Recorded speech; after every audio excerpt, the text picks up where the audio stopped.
There have been demonstrations across the country and locally as the U.S. House Energy and Commerce Committee has been hashing out a budget reconciliation measure with a projected $770 billion over 10 years reduction in federal Medicaid funding.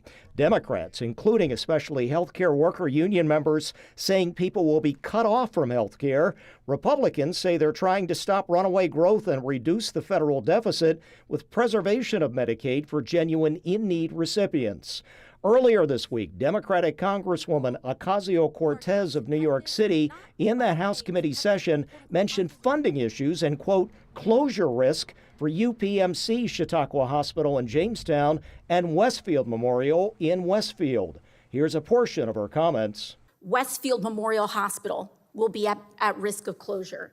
UPMC Chautauqua is at risk of closure. That 23rd district reference on our map represented by Congressman Nick Langworthy, a Republican.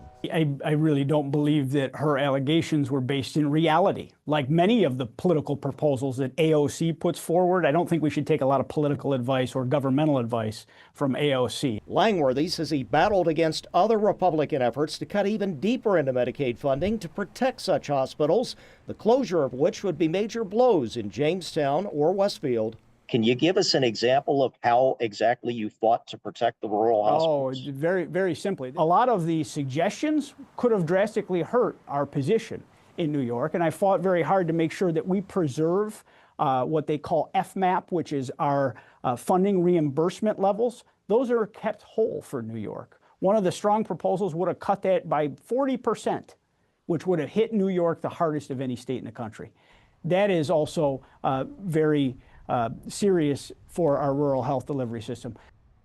Have to point out, after repeated attempts, no comment back from the two Pittsburgh-based parent health systems which actually run UPMC Chautauqua and Westfield Memorial regarding the Congresswoman's at-risk of closure claims. Also, no response so far from the office of Representative Ocasio-Cortez on the sources or background of her hospital closure risk claims. On your side, Ron Plants, Channel 2 News.